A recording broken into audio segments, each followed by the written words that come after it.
The scream pierced the dawn air like a knife, and Olivia Lockhart knew in that instant that the peaceful journey west had come to a violent end. The wagon train stretched across the plains of eastern Colorado Territory like a caravan of wooden beetles. But the formation had been broken by the riders who swarmed around them, dust rising in clouds as horses thundered between the vehicles. It was 1873, and the promise of a new life near Alamosa in the San Luis Valley had drawn dozens of families to risk the journey across the open plains. Olivia, 22 and fiercely independent, had joined the wagon train 3 months prior after losing her parents to fever in St. Louis. She had few possessions, but she carried her mother's journals, her father's pocket watch, and dreams of establishing herself as a schoolteacher in the growing settlement. "Get down," a voice shouted as a bullet splintered the wooden frame of her wagon. Olivia dropped to the floor, heart hammering against her ribs as the sounds of chaos intensified. The outlaws had appeared seemingly from nowhere, emerging from a draw that the scouts had declared empty just an hour earlier. "Hand over your valuables and nobody gets hurt." A gruff voice called out, followed by mocking laughter that suggested the promise was empty. Olivia peered carefully over the edge of the wagon. The attack had been well coordinated. At least 15 men on horseback, their faces obscured by bandanas, were now systematically moving through the train. Wagon Master Bernard Holloway lay motionless on the ground, blood pooling beneath him. She could see families being herded together, children crying as parents attempted to shield them. When rough hands seized her from behind, Olivia fought instinctively, but the man's grip was like iron. Well, what do we have here?" A tall figure loomed over her, eyes cold beneath the brim of a dusty hat. "Jed, look what I found, pretty little thing traveling all alone." The second man, presumably Jed, leaned in close enough that Olivia could smell whiskey on his breath. "Boss will want to see this one." Before she could cry out, a filthy rag was pressed against her mouth. Olivia kicked and struggled as her vision began to dim, the world spinning into darkness as whatever substance soaked the cloth took effect. When she regained consciousness, the steady rhythm of hoofbeats and the uncomfortable position across a saddle told her everything she needed to know. She had been taken. 20 miles away, Archer Thompson guided his horse down the main street of Alamosa, Colorado Territory. At 26, Archer had already lived several lifetimes' worth of experiences. Orphaned young and raised by his uncle, he'd ridden with the Union cavalry during the war before finding his place as a ranch hand and occasional deputy when Sheriff Miller needed extra help. His lean frame and quiet demeanor masked a determination that had served him well through years of hardship. The residents of Alamosa had come to trust him, though few could claim to truly know him. The war had left him with nightmares that still woke him in cold sweats and a reluctance to form attachments that might be severed by the cruel hand of fate. "Thompson!" The shout came from the direction of the sheriff's office. Archer turned to see Miller waving him over frantically. "Need you now, son." As Archer dismounted and tied his horse to the hitching post, he noticed the cluster of disheveled, frightened people gathered around the office. "Wagon train was hit about 15 miles east," Miller explained without preamble. "The Blackwater Gang, looks like. Killed 3 men, wounded several others." Blackwater, Archer frowned. The notorious gang had been terrorizing settlements across the territory for months. Led by the merciless Ethan Blackwater, they had a reputation for brutality that exceeded even the usual violence of frontier outlaws. "These folks managed to get here with the wounded. They're saying the gang took a woman hostage, young schoolteacher named Lockhart." A heavy-set woman with tears tracking through the dust on her face stepped forward. Olivia was such a gentle soul. "They dragged her away like she was nothing but property." "Do we know where they're headed?" Archer asked, his mind already calculating distances, supplies needed. "Word is they've got a hideout in the Sangre de Cristo Mountains," Miller said, "but it could be anywhere in that range." "They've evaded every posse sent after them." Archer's jaw tightened. He knew those mountains well, had hunted in them since he was a boy. "I'll find her." Thompson, think about this. That's Blackwater we're talking about. He's got at least 15 men riding with him. This isn't some drunken cowpoke who needs to cool off in a cell. I'm not asking for permission, Sheriff. Archer's voice was steady. I'm just letting you know I'm going. Miller studied him for a long moment before nodding slowly. Take whatever you need from the armory. I'd send men with you, but you need them here, Archer finished. I understand, I'll move faster alone anyway. An hour later, Archer had loaded a packhorse with supplies and ammunition. He checked his Winchester rifle and Colt revolver, securing them within easy reach. As he mounted his stallion, Ghost, a dappled gray that had carried him through countless miles of rough country, Miller approached one last time. The girl's likely already, Miller began. Don't say it. Archer cut him off. I'll bring her back. If anyone can, it's you, the sheriff conceded. But Archer, don't get yourself killed for a stranger. With a curt nod, Archer spurred Ghost into motion, the packhorse trailing behind as he headed east to pick up the gang's trail. By the time Olivia fully regained her senses, the sun was setting, casting long shadows across unfamiliar terrain. Her hands were bound before her, and the rope attached to her bindings was secured to the saddle horn of the outlaw who'd grabbed her. They had been traveling steadily uphill for hours, the flat plains giving way to the foothills of mountains that loomed ahead, their peaks tinged with pink and gold in the fading light. She's awake, announced the man leading her horse, a wiry individual with a pockmarked face. The group slowed, and a larger man with a thick beard and cold eyes rode alongside. Unlike the others who kept their faces partially covered, this man made no attempt to hide his identity. A jagged scar ran from his left temple to his jaw, twisting his mouth into a perpetual sneer. Miss Lockhart, I presume. I'm Ethan Blackwater. Welcome to my company. His voice was surprisingly cultured, at odds with his rough appearance. What do you want with me? Olivia demanded, her throat dry and voice hoarse. Blackwater's laugh was devoid of humor. Insurance, primarily.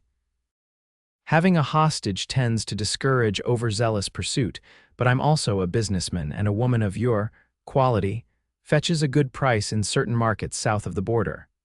The implication of his words sent a chill through Olivia's body. People will come looking for me. Oh, I'm counting on it. That's why we left such a clear trail. Nothing motivates a good ambush like predictable pursuers. He gestured to the mountains ahead. We've prepared a warm welcome for anyone foolish enough to follow us into our territory. Olivia fell silent, conserving her strength and studying her surroundings. The group consisted of 17 men, all armed, all watching their leader with a mixture of fear and respect. They were well equipped with quality horses and weapons. Clearly, their raids had been profitable. As they continued into the mountains, Olivia committed to memory every landmark, every turn in the path. If an opportunity to escape presented itself, she would need to find her way back. The alternative was unthinkable.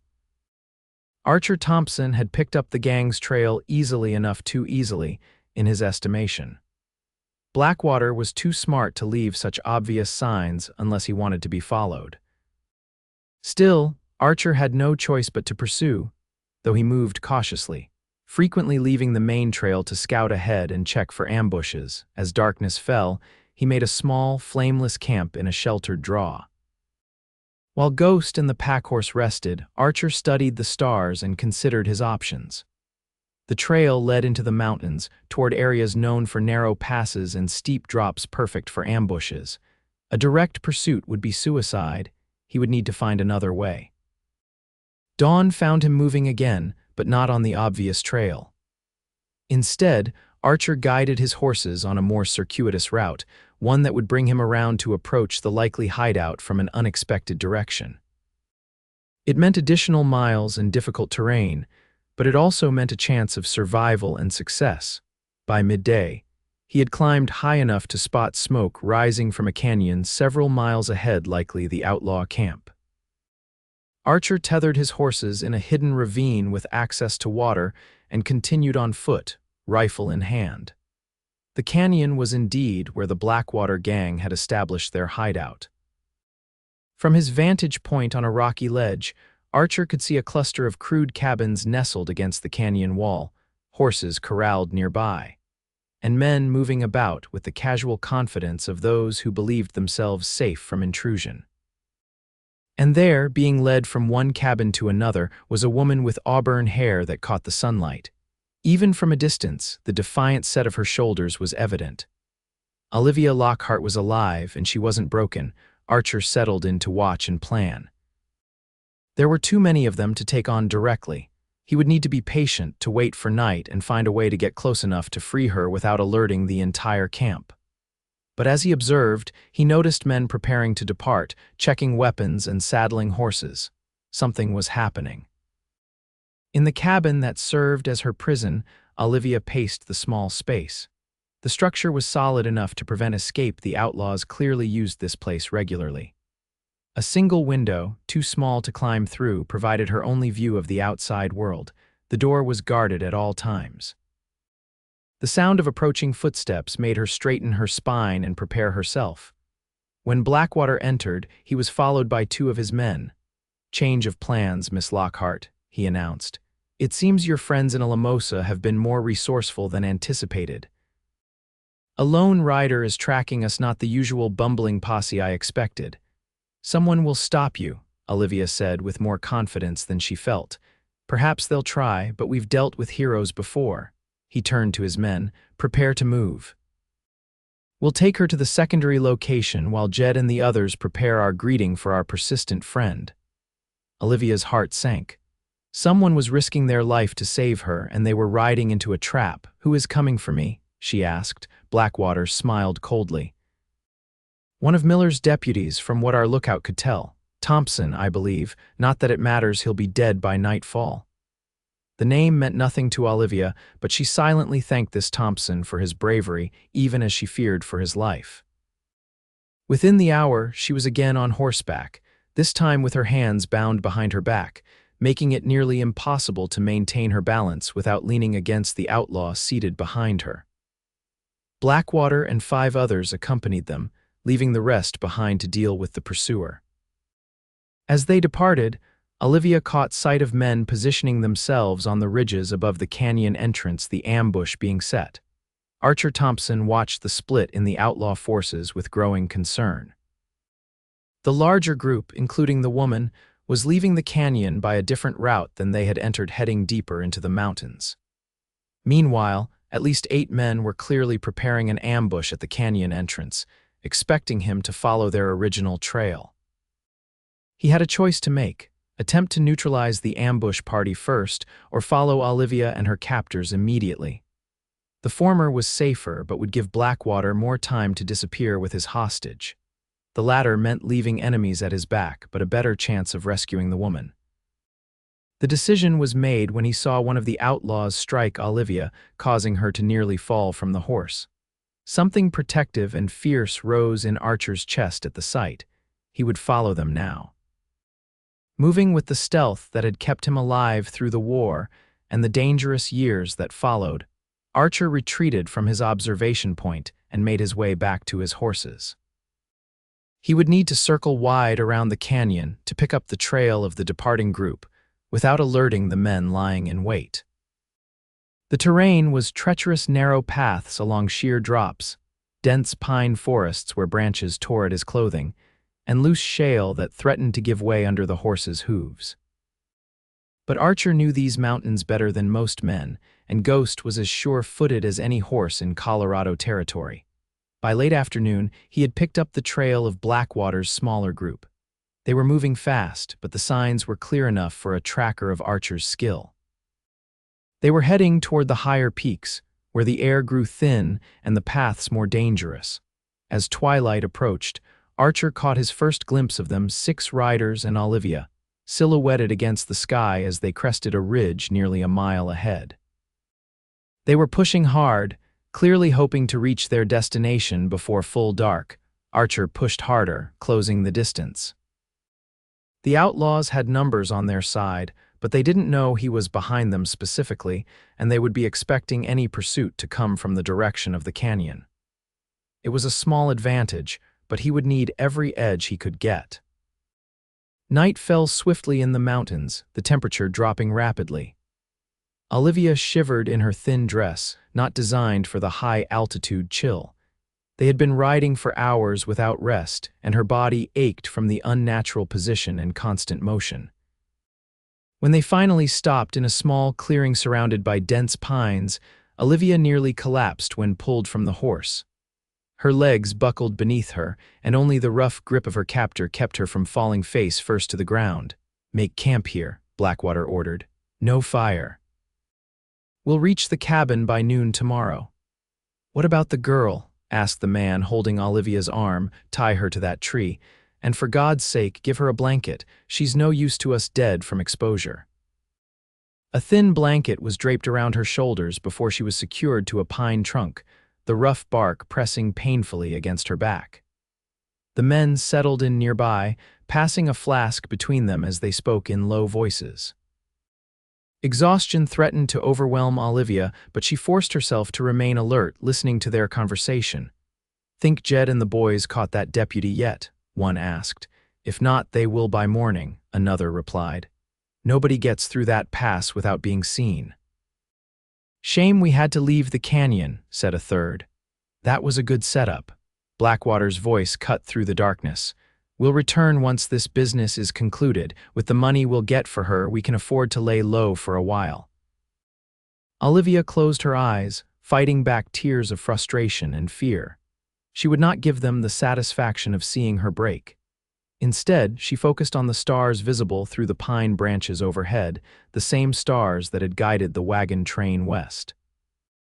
Somewhere beneath those stars, someone named Thompson was risking everything to find her. Whether he succeeded or not, she would not dishonor that courage by surrendering to despair. Archer approached the outlaw camp with the caution of a mountain lion.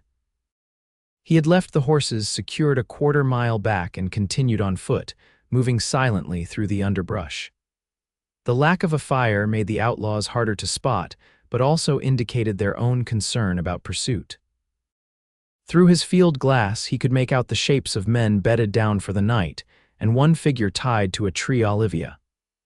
A single guard sat with his back against a boulder, rifle across his knees, scanning the darkness periodically. Archer considered his options. 6 against 1 were poor odds, but the darkness provided cover, and sleeping men were vulnerable. If he could take out the guard silently and free the woman before the others woke, they might have a chance to escape in the confusion. Moving like a shadow, he circled to approach from behind the guard's position. The man was fighting fatigue, his head nodding forward before jerking back up. Archer crept closer, drawing his hunting knife. When he was within striking distance, he paused, waiting for the guard's head to dip once more. The moment came, and Archer moved swiftly.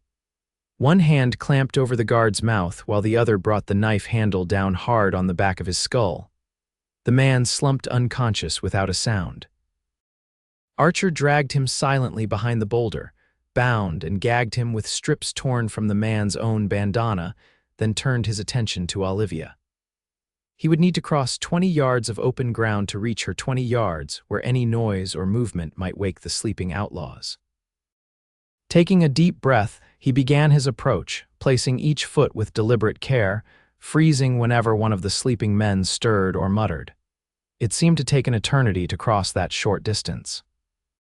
When he finally reached Olivia, he found her wide awake, her eyes widening in surprise as he materialized from the darkness. He pressed a finger to his lips, then showed her his knife before moving behind the tree to cut her bonds. "Can you walk?" he whispered, his lips close to her ear.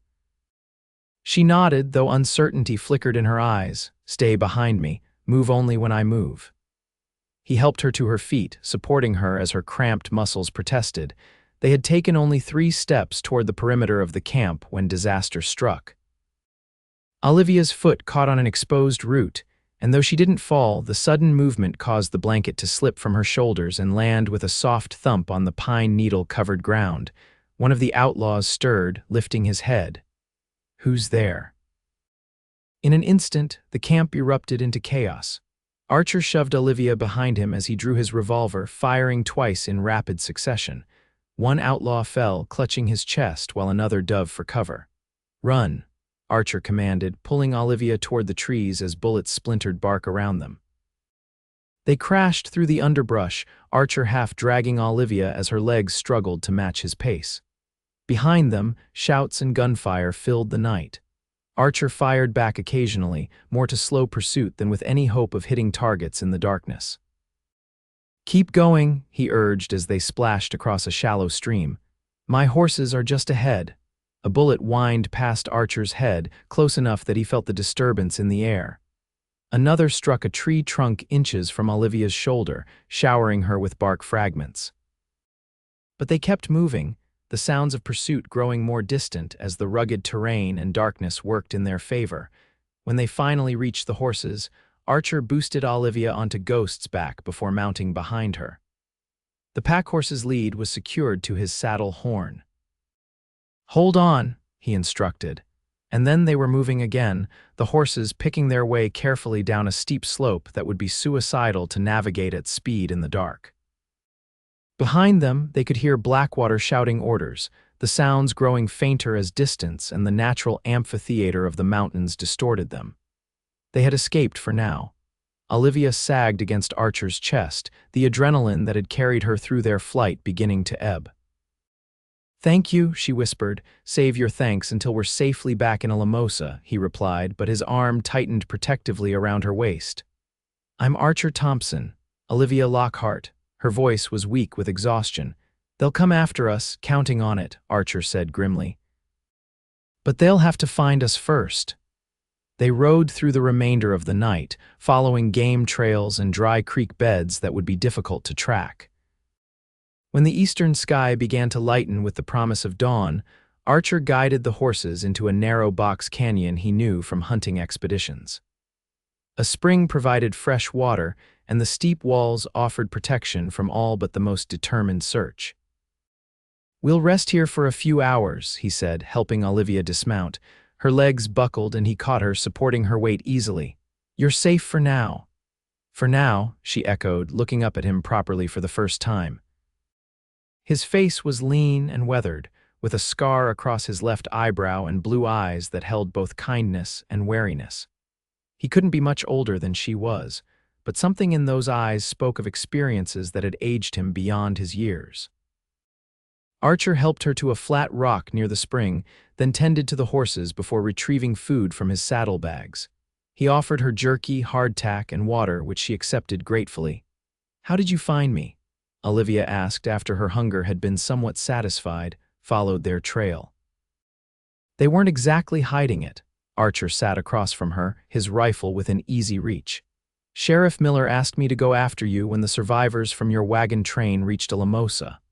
"The others, are they safe?" Archer nodded. "Most of them, 3 men killed in the initial attack. A few wounded, but they'll recover." Olivia closed her eyes briefly, grief washing over her for the lives lost. "And you came alone?" Miller needed his deputies in town. "Besides, 1 man can move faster than a posse." "1 man against Blackwater's entire gang seems like poor odds," Olivia observed. A ghost of a smile touched Archer's lips. "I've faced worse." "In the war?" she asked, noting the way he handled his weapons with the ease of long practice. He nodded once but didn't elaborate. Instead, he asked, "Did Blackwater say anything about where they were taking you?" "Only that there's another cabin somewhere higher in the mountains. He mentioned something about a buyer south of the border." She shuddered at the memory. Archer's expression hardened. "Slave traders." "Blackwater's branched out from simple robbery, it seems." "What will we do now?" "Rest, then keep moving. We need to get back to Alamosa, but not by any route they'd expect." Archer studied her face, noting the exhaustion etched there. "You should sleep while you can, I'll keep watch." Despite her fear and the hard ground beneath her, Olivia found herself drifting off almost immediately, the events of the past 2 days catching up with her. Her last conscious thought was that, against all odds, she felt safe in the presence of this quiet, determined man who had ridden alone into the mountains to rescue a stranger. Archer watched her sleep, the gentle rise and fall of her chest, the way her auburn hair spilled across the blanket he'd placed beneath her head. Something protective stirred within him, a feeling he'd long since buried after losing too many comrades in the war. Attachment was dangerous, a vulnerability he couldn't afford, and yet, he shook his head, focusing instead on their situation. Blackwater would not give up easily. The outlaw leader's pride wouldn't allow a single man to steal his prize and escape unpunished. They would be hunted, and the path back to Alamosa was long and exposed. The sound of a distant horse nickering snapped Archer to full alertness. He moved silently to the mouth of the canyon, scanning the slopes above. There a flash of movement on the ridge to the north. Riders, at least 3 of them, moving slowly along the ridge as if searching. He retreated to where Olivia slept and gently shook her awake. "We need to move," he whispered. "They're closer than I'd hoped." Olivia came awake instantly, the wariness of prey in her eyes. She nodded and rose without complaint, though he could see the stiffness in her movements. They prepared to depart in near silence, Archer saddling the horses while Olivia gathered what few supplies they'd unpacked. Within minutes, they were mounted again, Olivia now on the pack horse while Archer led the way on Ghost.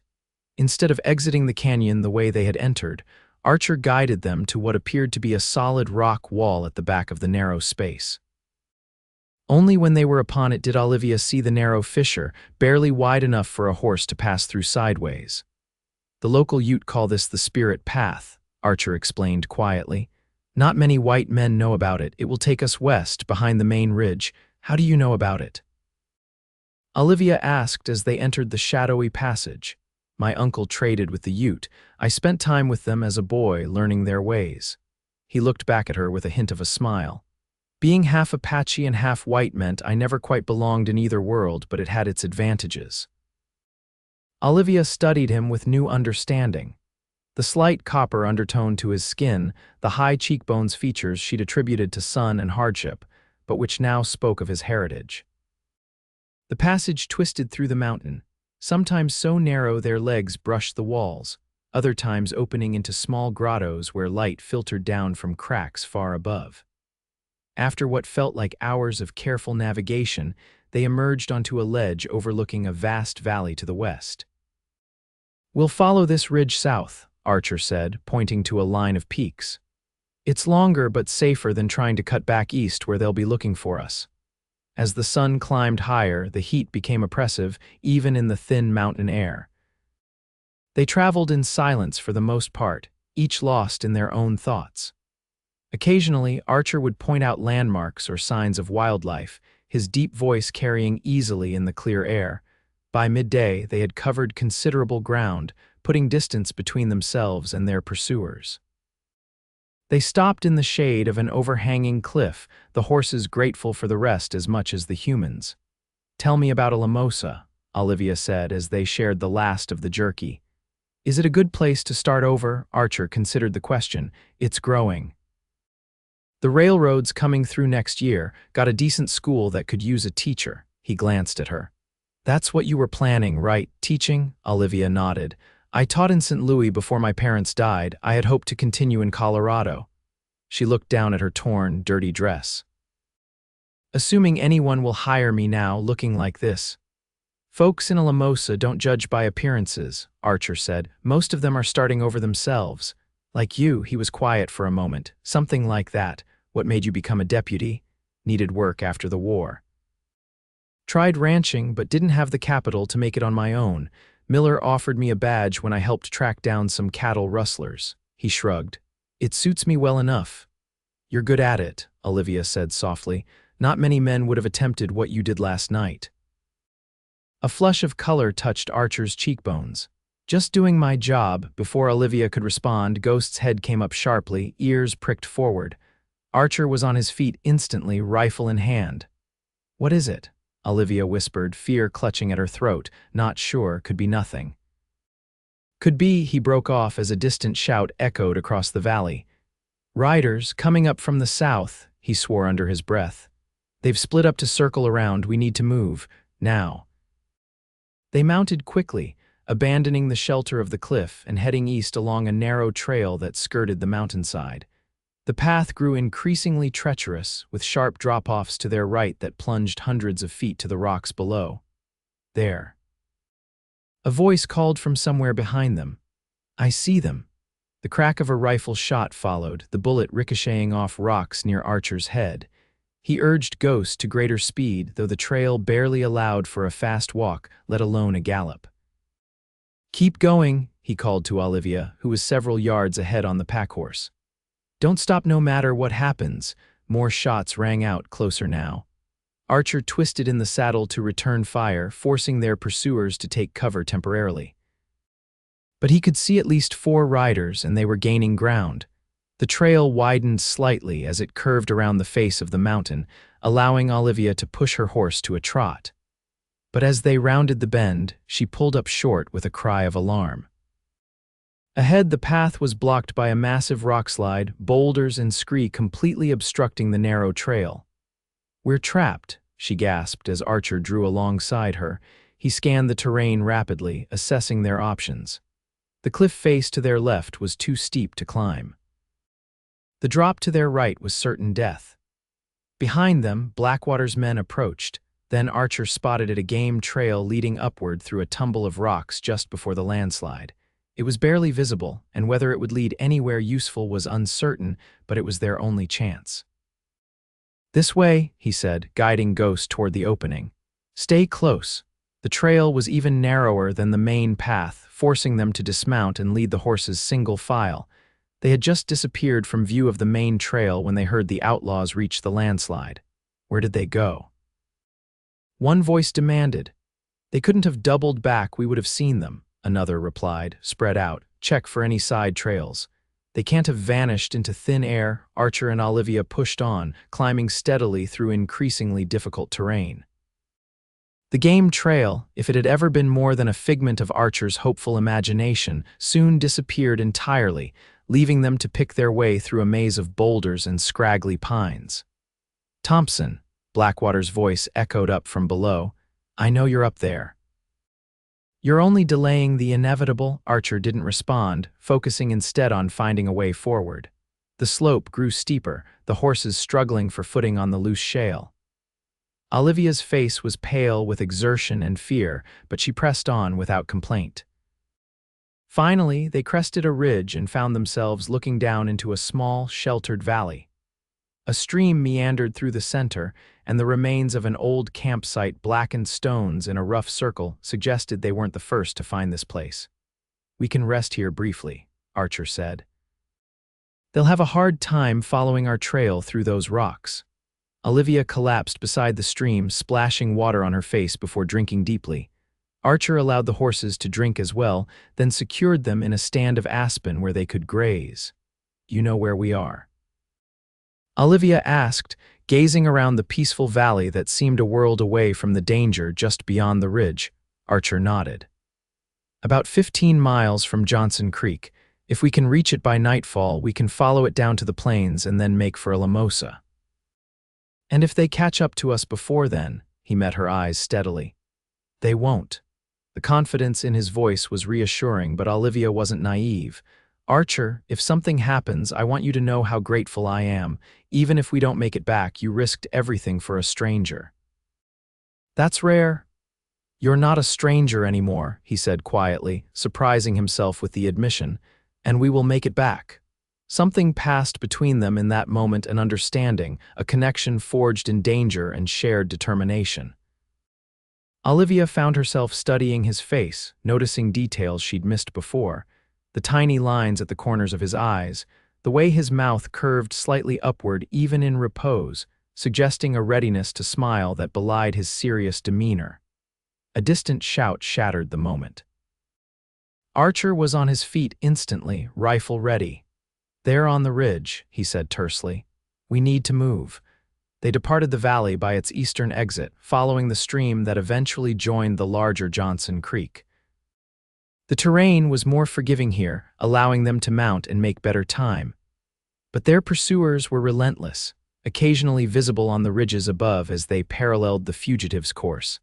As the afternoon wore on, dark clouds gathered to the west, promising a summer thunderstorm. Archer watched the sky with increasing concern. We need to find shelter before that hits, he told Olivia. These mountain storms can be deadly. The first fat raindrops began to fall as they entered a dense pine forest. Thunder rumbled in the distance, growing closer with each passing minute. Archer led them deeper into the trees, searching for suitable protection from the impending downpour. They found it in the form of a shallow cave beneath an overhanging cliff face. It was barely large enough for them and the horses, but it would keep them dry. No sooner had they taken shelter than the skies opened, rain falling in sheets so thick it obscured the forest beyond the cave entrance. Lightning split the sky, followed almost immediately by deafening thunder. The horses shifted nervously, but Archer's calm presence kept them from panic. "This will help us," he said, watching the rain wash away their tracks. "Even the best tracker can't follow what isn't there." Olivia huddled closer to him, seeking warmth as the temperature dropped with the storm. Without comment, Archer put his arm around her shoulders, sharing his body heat. "Tell me more about yourself," he said, partly to distract her from their situation. "What brought you west alone?" Olivia leaned against him, grateful for the comfort of human contact after days of fear. "My parents died of typhoid last spring. There was nothing left for me in St. Louis after that. I'd always dreamed of seeing the frontier, and when I heard about the wagon train forming, it seemed like providence." She sighed. "Perhaps not, considering how it turned out." "You're still alive," Archer pointed out.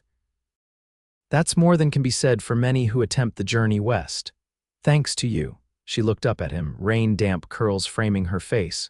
"What about your family? You mentioned an uncle. He raised me after my mother died. She was Apache, my father a cavalry officer. They weren't married, couldn't be legally. When she died, my father's brother took me in. He was a good man, taught me both worlds." Archer's voice grew distant. "He was killed in '62. Neighbor accused him of having Apache sympathies during the Troubles. Mob justice." "I'm sorry," Olivia whispered, understanding better the shadows in his eyes. "It was a long time ago." Archer shifted slightly, his gaze returning to the rain-washed forest. "Storm's passing. We should move on soon." The rain had indeed diminished to a gentle patter, the thunder now a distant rumble. But as they prepared to leave their shelter, a flicker of movement in the trees caught Archer's attention. "Stay here," he murmured, drawing his revolver as he moved cautiously to the cave entrance. For several tense moments, there was nothing but the drip of rainwater from pine boughs. Then, without warning, a shot rang out, the bullet striking the rock face inches from Archer's head. He ducked back inside the cave, pulling Olivia deeper into the shadows. "It's them," he confirmed grimly. "They must have taken shelter from the storm nearby and spotted our horses." "What do we do?" Olivia's voice was steady despite the fear evident in her eyes. Archer assessed their options quickly. The cave offered protection, but also trapped them. If the outlaws surrounded the entrance, they would be caught like rabbits in a snare. "We need to draw them away from here," he decided. "I'll go out the front, make them think we're both trying to escape that way. You take Ghost and circle around behind them, and leave you to face them alone." "No," Olivia protested. "I'm not asking you to abandon me," Archer said firmly. "Just to get to safety. Ride for Johnson Creek, follow it to the plains. You'll reach Alamosa by tomorrow evening. And what about you? I'll be right behind you." At her skeptical look, he added, "I've survived worse odds." Before she could argue further, multiple shots peppered the area around the cave entrance.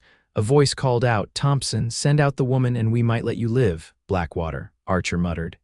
He must have caught up with his men. He turned to Olivia, his expression intense. "We're out of time. Take Ghost, he knows the way home. Stay low and don't stop for anything." Olivia hesitated, then impulsively leaned forward and pressed her lips to his in a brief, fierce kiss. "That's for luck," she whispered. "Don't you dare die out here." Something fierce and protective flared in Archer's eyes. He nodded once, then moved to the cave entrance, preparing to provide covering fire. "On my signal," he said, "go out the back way through those bushes. They lead to a small gully that should shield you from view." Olivia mounted Ghost, gathering the reins with trembling hands. Archer took a deep breath, then fired 3 rapid shots toward the trees where he'd seen movement. Immediately, return fire erupted from multiple positions. "Now!"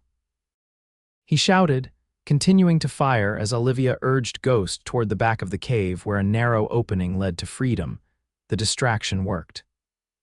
As Olivia slipped away, the outlaws concentrated their fire on Archer's position, believing both fugitives were still within the cave. Archer held his ground, making each shot count, knowing he needed to give Olivia as much time as possible to put distance between herself and danger. A bullet grazed his arm, sending a sharp pain through his shoulder. Another splintered rock near his head, fragments cutting his cheek. But he maintained his position, even as he heard the outlaws beginning to advance under the cover of their comrades' fire. When he was certain Olivia had had enough time to get clear, Archer prepared for his own escape. The packhorse waited nervously at the back of the cave, ready for his signal. But as he began to move toward it, a searing pain tore through his leg, dropping him to one knee. A lucky shot from one of the advancing outlaws had found its mark. Gritting his teeth against the pain, Archer dragged himself to the packhorse and somehow pulled himself into the saddle. Blood soaked his trousers, but the bullet appeared to have passed clean through his thigh without hitting bone or artery. Painful, but not immediately life-threatening. He urged the horse through the back exit, following the same path Olivia had taken. But his injury slowed him, and the outlaws, realizing their quarry was escaping, quickly redirected their pursuit. Archer pushed the packhorse as hard as he dared on the treacherous terrain, following the faint tracks left by Ghost. The sound of pursuit grew louder behind him, but he focused on the path ahead, determined to lead the outlaws away from Olivia's escape route if nothing else. The gully eventually opened onto a broader slope that descended toward Johnson Creek. Archer could see the watercourse glinting in the late afternoon sun, swollen with rainwater. If he could reach it, the rushing water would hide his trail. A bullet whistled past his ear, followed by Blackwater's voice. "You're dead, Thompson. No one crosses me in lives." Archer didn't waste breath responding. Every ounce of his concentration was focused on staying in the saddle and guiding his horse safely down the increasingly steep slope. Blood loss was making him light-headed, his vision occasionally blurring. When the slope suddenly gave way to a sheer drop of about 10 feet, Archer had no time to seek an alternative route. Behind him, hoofbeats grew louder as his pursuers closed the gap. With a silent prayer, he urged his mount forward. The horse balked momentarily at the edge, then leaped. The landing was jarring, sending fresh agony through Archer's wounded leg. But they were still moving, still ahead of the outlaws, who would have to find another way down or risk the same jump. Ahead, the creek rushed by, its waters brown with silt and debris from the storm. On the far bank, a dense forest offered concealment. If he could cross the creek and disappear into those trees, he might yet evade his pursuers. But as he urged his horse into the swift water, Archer realized he'd misjudged the current's strength. The recent rain had turned the normally placid creek into a torrent. His horse struggled against the force of the water, nearly losing its footing on the slick creek bed. Behind him, the outlaws had reached the drop-off. Some were dismounting to find a safer way down, but two reckless riders spurred their horses over the edge, determined not to lose their prey. One made the jump successfully, the other's horse stumbled on landing, throwing its rider, who lay motionless on the ground. Midway across the creek, Archer's horse finally found solid footing and lunged forward, fighting through the current toward the opposite bank. But the brief struggle had cost precious seconds. The remaining pursuer was closing fast, and the others would soon find their way down. As his horse scrambled up the far bank, Archer heard a shout of triumph behind him. Glancing back, he saw the outlaw who had made the jump successfully now crossing the creek. Rifle raised, Archer ducked low over his horse's neck just as the rifle cracked. The bullet missed him but struck a pine tree ahead, sending bark flying. He urged his mount into the shelter of the forest, zigzagging between trees to present a more difficult target. For several minutes, it seemed he might escape. The forest grew denser, the undergrowth making pursuit increasingly difficult. But his wounded leg was bleeding freely now, and dizziness threatened to overcome him. Twice he nearly fell from the saddle, only his iron while keeping him conscious. Then disaster struck. His horse, pushed beyond endurance, stepped into a hidden hole and went down hard, throwing Archer clear. He landed with bone-jarring force, his wounded leg taking the brunt of the impact. A scream of pain tore from his throat before he could suppress it. The sound echoed through the forest, revealing his position to his pursuers. As he struggled to rise, supporting himself against a tree trunk, Archer heard hoofbeats approaching. He drew his revolver, checking the chambers. 3 bullets left. It wouldn't be enough against the 5 or 6 men still pursuing him, but he would take as many with him as he could. His only consolation was the knowledge that Olivia was well away by now, riding for Alamosa on Ghost, the surest-footed and fastest horse in the territory. The first outlaw appeared through the trees, rifle ready. Archer fired without hesitation, his shot striking the man in the chest. The outlaw toppled from his saddle without a sound. 2 bullets left, more riders approached, spreading out to surround him. Archer backed against a massive pine, using it for support and protection. His vision swam, blood loss and exhaustion taking their toll. "Thompson," Blackwater's voice called from beyond the trees. "It's over, throw down your weapon." Archer remained silent, conserving his strength. He could see 3 riders now, moving cautiously between the trees, wary after seeing their comrade fall. Behind them would be Blackwater and possibly one more. When one outlaw ventured too close, Archer fired again. The man dropped, clutching his shoulder, but remained alive. 1 bullet left. "Impressive," Blackwater said, emerging from behind a tree trunk 30 yards away, "but futile. Even if you kill 1 more of us, the others will cut you down." He smiled coldly. "And then we'll continue our pursuit of the charming Miss Lockhart. Ghost is a fine horse, but he can't outrun bullets forever." Archer's heart clenched at the thought of Olivia recaptured, but he kept his expression neutral. "You're assuming she's still heading for Alamosa." A flicker of uncertainty crossed Blackwater's face. Where else would she go? "That's for me to know," Archer replied, though in truth he had no idea where Olivia might be now. He hoped with all his heart that she was still following his instructions, riding hard for Alamosa and safety. Blackwater's eyes narrowed. "It doesn't matter. We'll find her after we deal with you." He gestured to his remaining men. "Take him alive if possible. I want him to watch when we catch up to the woman." The outlaws began to close in, moving from tree to tree. Archer waited, saving his last bullet. If nothing else, he would deny Blackwater the satisfaction of taking him alive. But as the first outlaw came within striking distance, a rifle shot rang out from somewhere to Archer's left.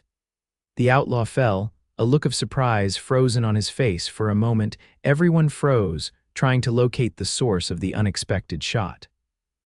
Then another crack split the air and a second outlaw dropped. "Ambush," Blackwater shouted, diving for cover. "Fall back." More shots followed in rapid succession, forcing the outlaws to retreat.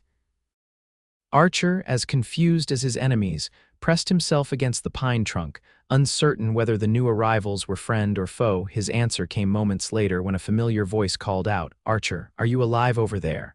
Relief washed through him. "Miller, is that you?" Sheriff Miller emerged from the trees to Archer's left, rifle in hand. Behind him were 4 deputies, and to Archer's utter astonishment, Olivia Lockhart, her face smudged with dirt but her eyes bright with determination. "Took you long enough," Archer managed, his voice weak but tinged with humor. Miller grinned. "Blame your lady friend here.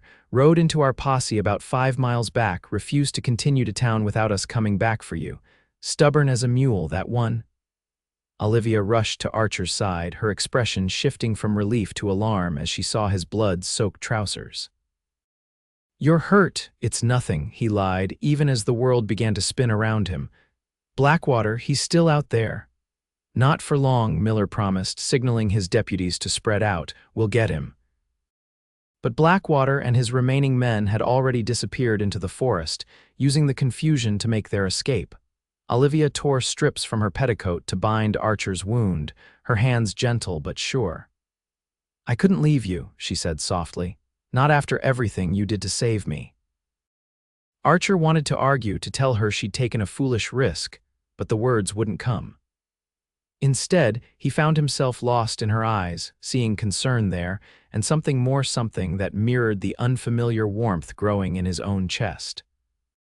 "Thank you," he said simply, and then the darkness that had been hovering at the edges of his vision finally claimed him. When Archer regained consciousness, he was lying on a cot in what appeared to be a tent. Lantern light cast soft shadows on canvas walls, and the familiar sounds of a camp surrounded him, men's voices, horses nickering, the crackle of a fire. "Welcome back," said a gentle voice beside him. He turned his head to find Olivia seated on a stool next to his cot, a book open on her lap. She looked different, cleaner, her hair neatly braided, wearing a simple blue dress that must have been borrowed from someone in the posse. "How long was I out?" he asked, his throat dry. "About 6 hours. She reached for a canteen, helping him drink. "The doctor with the posse cleaned and stitched your wound. He says you were lucky the bullet passed clean through without hitting anything vital. You lost a lot of blood, but you'll recover fully with rest." Archer attempted to sit up, wincing at the pain that shot through his leg. "Blackwater." "Still at large," Olivia admitted. "Sheriff Miller has men searching, but they haven't found him yet. The rain washed away most of the tracks." "We need to keep moving," Archer insisted. "It's not safe to stay in one place while he's out there. We will come morning." "The doctor insisted you needed at least one night's rest before traveling." She placed a gentle hand on his chest, easing him back down. "Please, Archer, you've done enough. Let others help now." Something in her tone broke through his stubborn determination. He relaxed back onto the cot, studying her face in the lantern light. "You should have continued to Alamosa and left you to die. Would you have done that had our positions been reversed?" When he didn't answer, she smiled slightly. "I thought not. It was still a risk," he murmured. "One worth taking." Her hand found his, fingers intertwining naturally. "You rode into those mountains alone for a woman you'd never met. How could I do any less for the man who saved my life?" The warmth of her touch spread through him, driving back the chill that had settled in his bones. For so long, Archer had kept himself apart from others, convinced that attachment only led to pain. But in this woman's eyes, he saw something that called to the part of him he'd thought long dead, the part that yearned for connection, for home. "Rest," Olivia said softly. "I'll be right here."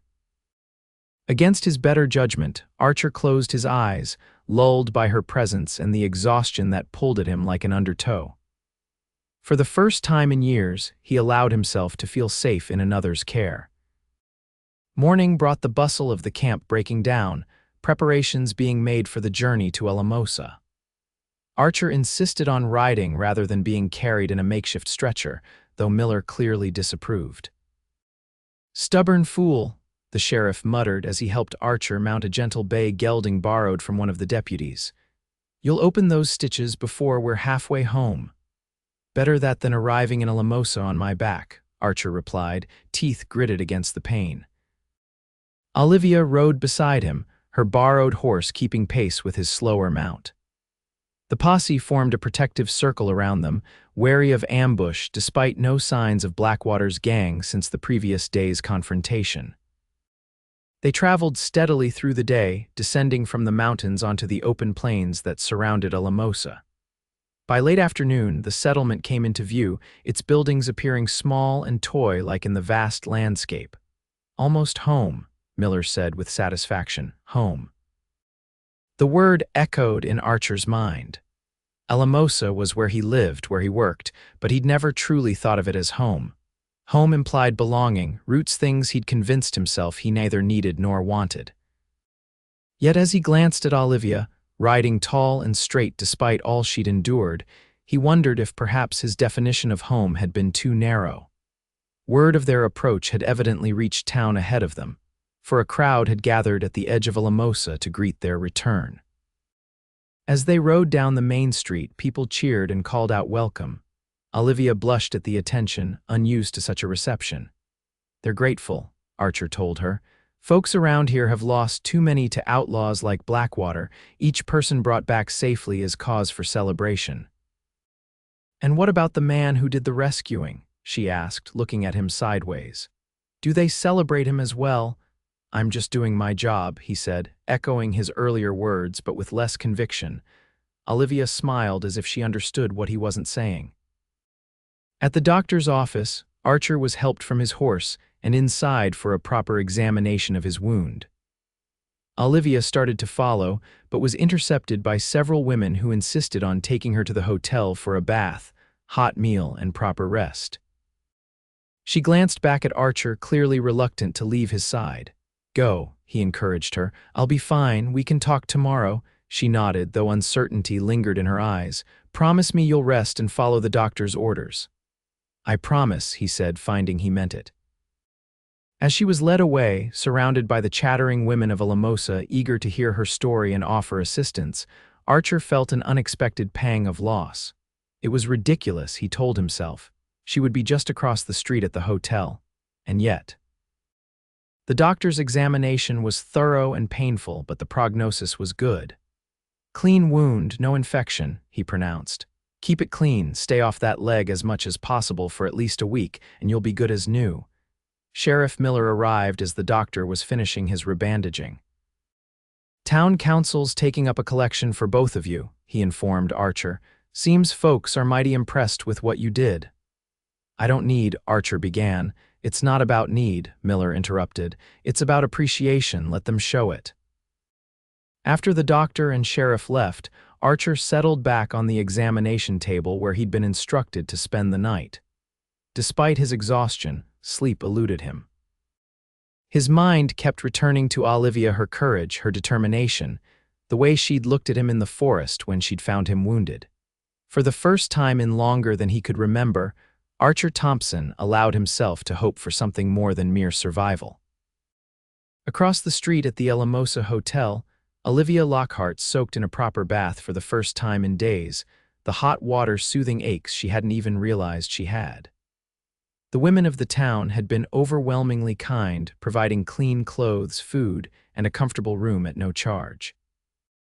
"Consider it the least we can do, dear," Mrs. Peterson, the hotel owner's wife, had said. "You've been through a terrible ordeal." Now, clean and fed, Olivia stood at the window of her room, looking out at the doctor's office across the street. Light still burned in the window, and she wondered if Archer was resting as he'd promised or lying awake as she was. So much had happened in so short a time. The wagon train, the attack, her captivity all seemed like events from another life. Yet her rescue and the harrowing journey with Archer remained vivid, every moment etched in her memory. She had come west seeking a fresh start, a place to build a new life after loss. Never had she imagined finding someone who would awaken feelings she'd thought herself incapable of after her parents' deaths. Grief had numbed her for so long, but in those mountains, fighting for survival alongside a man who had risked everything for her, Olivia had felt truly alive again. But what now? Archer Thompson was clearly a man accustomed to solitude, to keeping his own counsel. Would he retreat back into that solitude once the excitement of their shared adventure faded? And what of her own plans? She had come to Alamosa to teach, to build an independent life. Olivia turned from the window, resolving to take each day as it came. Tomorrow would be soon enough to think about the future.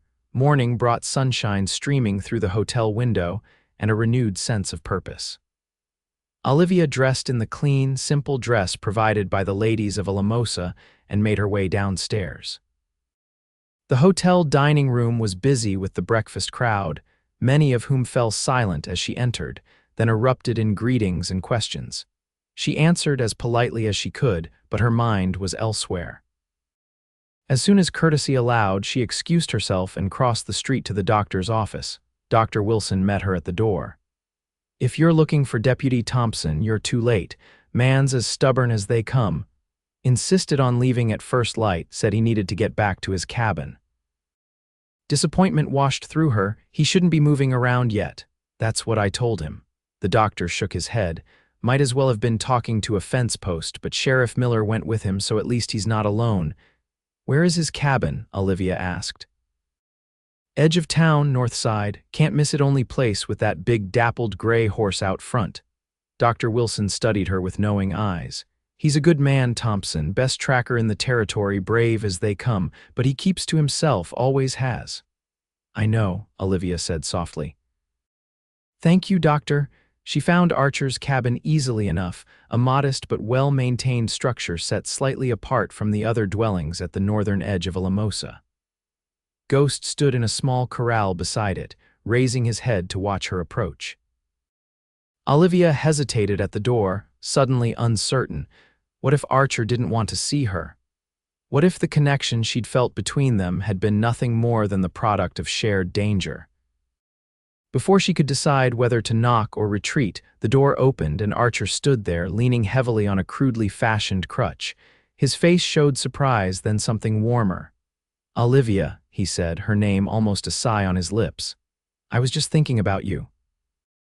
"You left the doctor's without saying goodbye," she said, unable to keep a hint of accusation from her voice. "I'm not good at goodbyes." He stepped back, gesturing for her to enter. "Come in, please." The cabin's interior was simple but neat: a main room with a stone fireplace, small kitchen area, and two doors leading presumably to a bedroom and storeroom. Books lined rough-hewn shelves along one wall, a surprise that made Olivia reassess her understanding of the quiet deputy. "Sheriff Miller told me the town council is arranging for you to take over the schoolhouse," Archer said as he lowered himself carefully into a chair by the fireplace. "They've been without a teacher since Miss Holloway left to get married last spring." "Yes, I met with them this morning." "Classes will start next week." Olivia remained standing, uncertain of her welcome despite his invitation.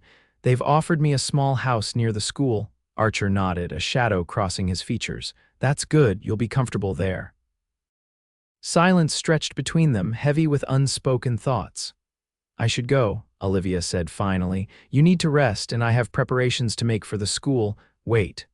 Archer's voice stopped her as she turned toward the door. I don't." He took a deep breath. "I'm not good at this, talking about feelings." Olivia turned back, hope fluttering in her chest. "Neither am I. What I mean to say is," he met her eyes directly, "I'd like to see you again, not because of what happened in the mountains, though that's part of it, but because when I'm with you, I feel like I've found something I didn't know I was looking for." The simple honesty of his words touched Olivia deeply. She crossed the room to stand before him, then took his hand in hers. "I feel the same," she admitted. "I came west looking for a new beginning. I never expected to find someone who would make me want to share that beginning." Archer's fingers tightened around hers. "I can't offer much. This cabin, my work with Miller, it's a simple life." "Simple is exactly what I want," Olivia said. "After everything that's happened, simple sounds perfect." A smile transformed his face, softening the hard lines carved by years of solitude and struggle. "Would you stay? For dinner, I mean. I'm not much of a cook, but I can manage beans and bacon." "I'd like that," Olivia said, returning his smile, "but only if you let me help. That leg needs rest." They prepared the meal together, moving around the small kitchen with an ease that belied their short acquaintance. As twilight settled over Alamosa, they sat before the fireplace, talking of small things and large: his experiences during the war, her life in St. Louis. Books they had both read, dreams they had once held.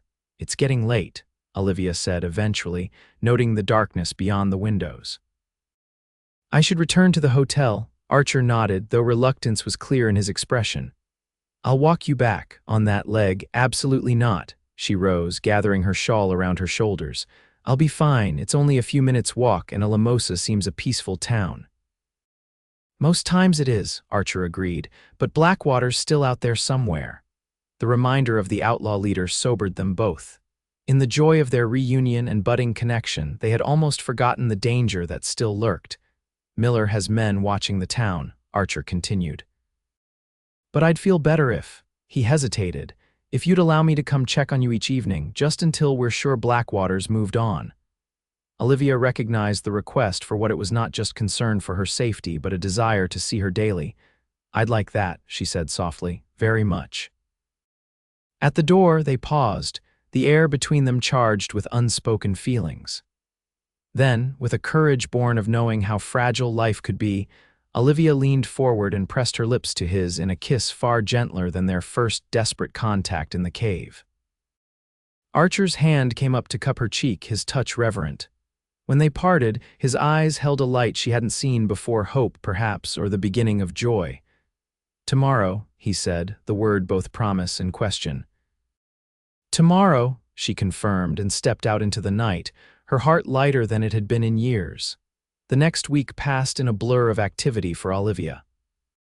Preparing the schoolhouse, meeting families whose children would be her students, and settling into the small but comfortable house provided for the town's teacher kept her busy from dawn until dusk. But each evening, as promised, Archer Thompson appeared at her door. Sometimes he brought books from his collection that he thought she might enjoy. Other times he arrived with small gifts, wildflowers from the prairie, a handkerchief embroidered by one of the town women, once even a kitten found abandoned behind the livery stable. They talked for hours, their connection deepening with each conversation. Olivia learned about his childhood straddling two worlds, never fully accepted in either. Archer listened as she spoke of her parents, of the grief that had driven her west, of her hope to make a difference in the lives of the children she would teach. On the evening before school was to begin, they sat on the small porch of her house, watching the sunset paint the sky in shades of orange and pink. Archer's leg was healing well. He had discarded the crutch for a walking stick, and even that seemed more habit than necessity now. "Miller offered me a full-time position as deputy," he said, breaking a comfortable silence. "Says the town's growing fast enough to need another lawman." "That's wonderful," Olivia said, genuinely pleased. "You'll be excellent at it. It would mean staying in Alamosa permanently." He glanced at her, something questioning in his gaze. "Putting down roots." "And is that what you want?" she asked carefully. Archer took her hand, his calloused palm warm against her skin. "I never thought it was.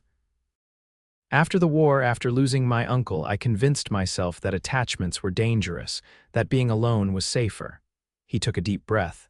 "But then you came along, and suddenly being alone doesn't seem like safety anymore. It just seems empty." Olivia's heart raced at his words. "Archer." "I know it's fast," he continued hurriedly. "We've only known each other a short time, but when you've faced death together, when you've seen someone's true character revealed under the worst circumstances, I feel like I've known you all my life." "I feel the same," Olivia admitted. "It's frightening how quickly you've become essential to me." Archer lifted her hand to his lips, pressing a gentle kiss to her knuckles. "I'm not asking for promises, not yet, just a chance to see where this leads." "You already have that chance," she said softly.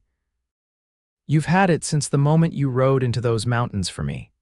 The look he gave her then was filled with such tenderness that it brought tears to her eyes. Slowly, giving her time to pull away if she wished, Archer leaned forward and kissed her. Unlike their previous kisses, this one held no desperation, no shadow of danger or separation. It was a beginning, a promise, a declaration. When they parted, Olivia rested her forehead against his, content in a way she had never expected to be again after losing her parents. They sat in companionable silence as the first stars appeared in the deepening blue of the evening sky. "I should go," Archer said eventually, though he made no move to rise. "You have a big day tomorrow." "Stay a little longer," Olivia requested, "just until the moon rises." He smiled, settling back beside her. "As long as you want." The peaceful moment was shattered by the sound of hoofbeats approaching rapidly. Archer was on his feet instantly, hand going to the revolver he still wore despite being officially off duty while recovering. Sheriff Miller appeared in the dim light, his horse lathered from hard riding. "Thompson, Blackwater's been spotted near Johnson Creek, heading this way with what's left of his gang." Archer's expression hardened. "How many?" "5, maybe 6. They raided a homestead 20 miles east, killed the farmer when he resisted." Miller's gaze shifted to Olivia, standing tensely beside Archer. "Miss Lockhart should not stay here tonight. Her house is too isolated, too easy to approach unseen." "She can stay at my cabin," Archer said immediately. "It's more defensible, and Ghost will alert us to anyone approaching." Miller nodded. "Good, meet me at the office in 20 minutes. We're forming a posse to intercept them before they reach town." "I'll be there," Archer promised. As Miller rode away, Olivia gripped Archer's arm. "You can't go." "Your leg is healing well enough," he finished firmly. Blackwater won't stop, Olivia, not until he's dealt with permanently, and I won't risk him coming after you again. She wanted to argue, to beg him to stay safe, but the determination in his eyes told her it would be futile. Instead, she nodded and went inside to gather a few essential items. When she emerged, Archer had brought his horse around, along with a gentle mare borrowed from a neighbor for her to ride. They traveled in tense silence to his cabin, where he helped her dismount and led her inside. "Bar the door behind me," he instructed, checking his weapons methodically. "Ghost will warn you if anyone approaches. There's a shotgun over the fireplace. Do you know how to use it?" Olivia nodded. Her father had taught her the basics of firearms, believing every woman should be able to defend herself on the frontier. "Good, use it if you must." Archer's voice was steady, but his eyes betrayed his concern. "I'll be back as soon as I can." "Promise me you'll be careful," Olivia said, her voice barely above a whisper.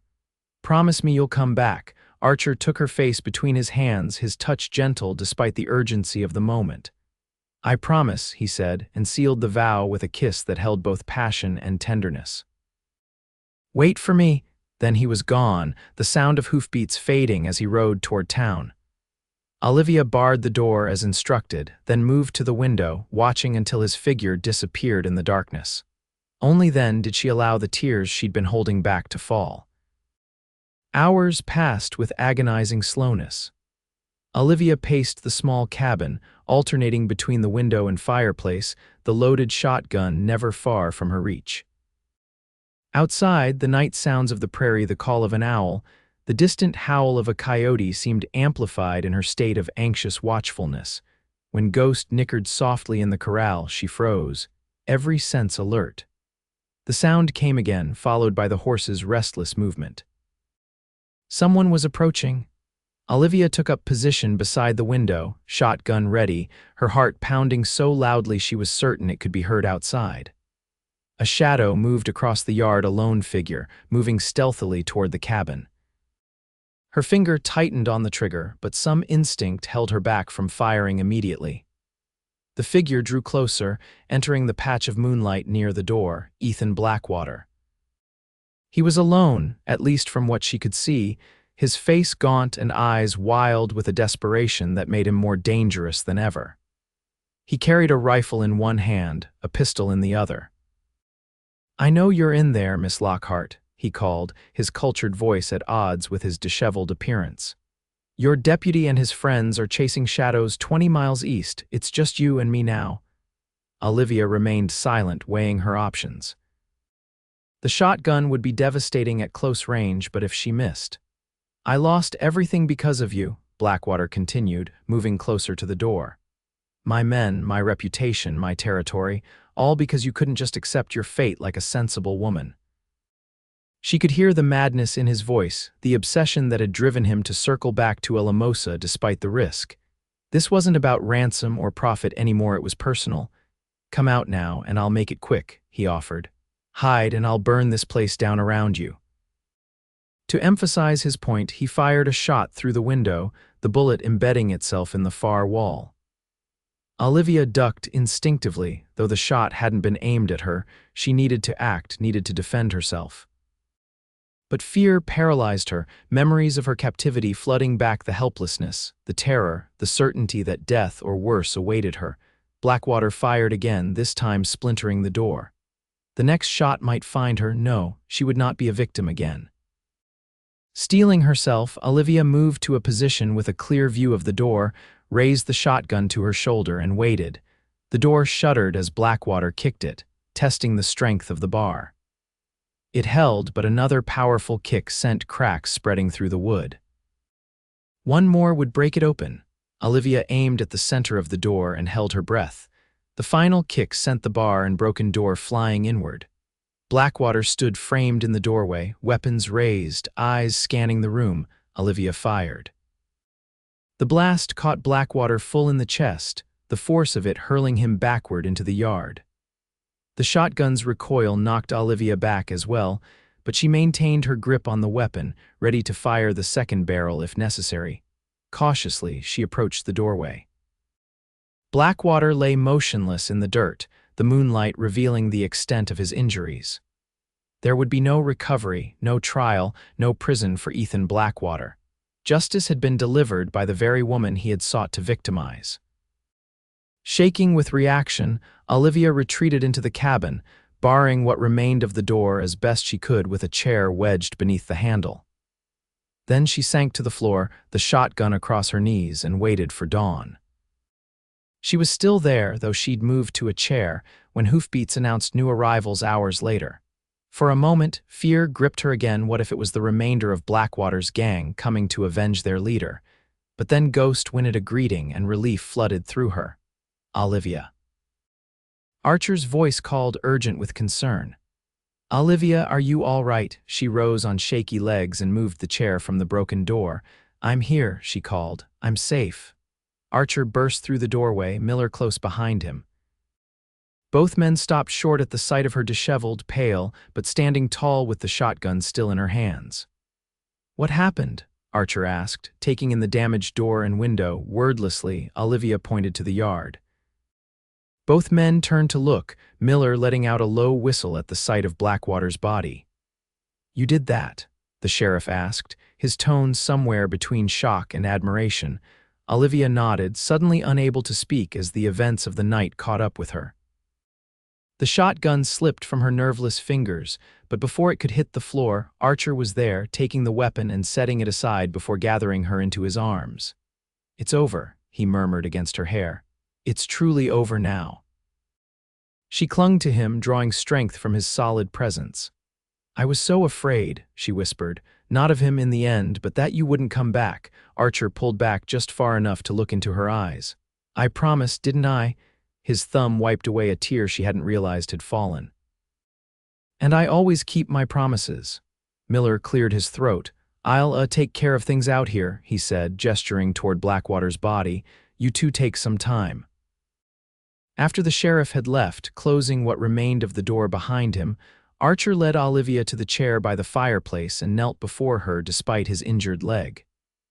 When we couldn't find Blackwater with the others, I knew he might have doubled back, he said, his voice rough with emotion. I've never ridden so hard in my life, praying I'd get here in time. He took her hands in his. But you didn't need me to save you this time. I will always need you, Olivia corrected softly, just not always to save me. Something shifted in Archer's expression, a decision being made. Olivia Lockhart, I know it's too soon. I know we have so much still to learn about each other, but the thought of losing you, of not having told you how I feel. He took a deep breath. I love you, and if you'll give me the chance, I want to spend the rest of my life showing you just how much. Tears filled Olivia's eyes again, but these were different tears of joy, of possibility, of a future suddenly bright with promise. I love you too, she said, the words coming easily now that they'd been given voice. And yes, I want that chance. I want all the chances, all the days with you. Archer rose, pulling her gently to her feet and into his embrace.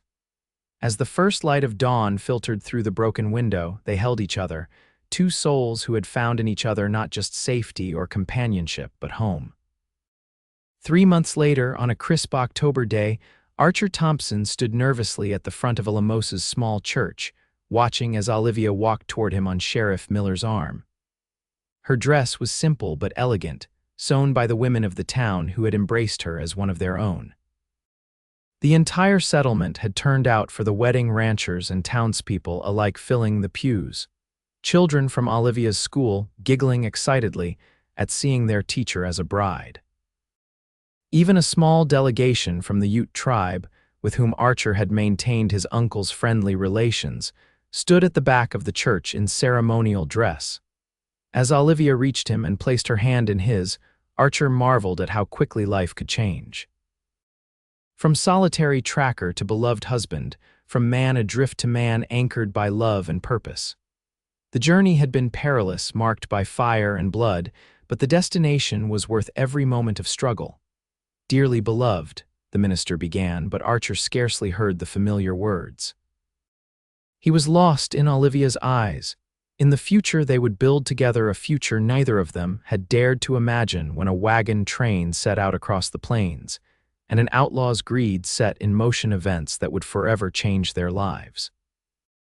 When they spoke their vows, The promises were merely formalities. They had already proven their commitment to each other through trials far more demanding than any ceremony could devise. And when Archer kissed his bride, it was a sealing of a bond forged in danger and tempered by love. Mrs. Thompson, he whispered as they turned to face their cheering friends and neighbors. Mr. Thompson, she replied, her smile radiant with joy. Together they walked out of the church into the bright Colorado sunshine, into a future neither could have predicted, but both now embraced with open hearts. In the years that followed, Alamosa grew and prospered. The railroad came as predicted, bringing new settlers, new opportunities. Olivia continued to teach until their first child was born, a son they named Daniel after Archer's uncle. 2 more children followed, James and Elizabeth, completing their family. Archer served as deputy until Miller retired, then took over as sheriff, his fairness and courage making him respected throughout the territory.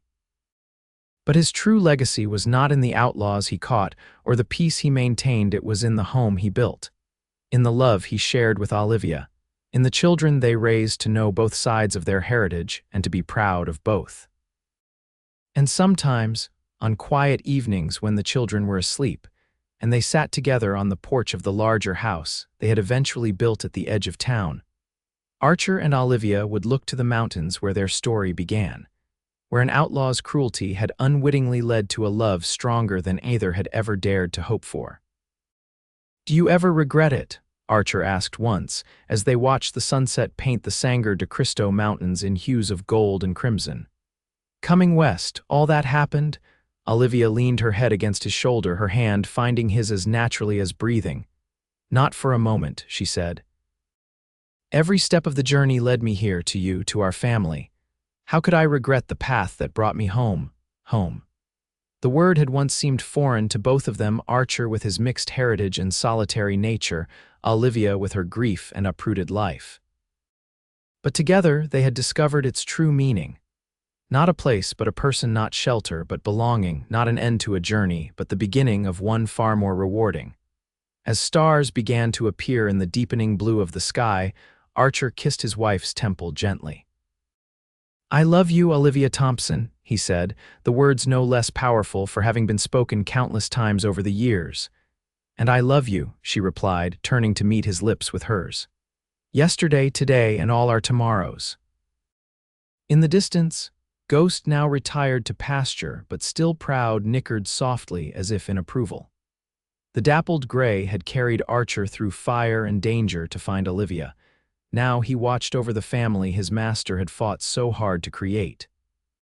As darkness fell over Alamosa, the Thompson home glowed with lamplight and love, a beacon of hope and happiness in a land once marked only by hardship and struggle.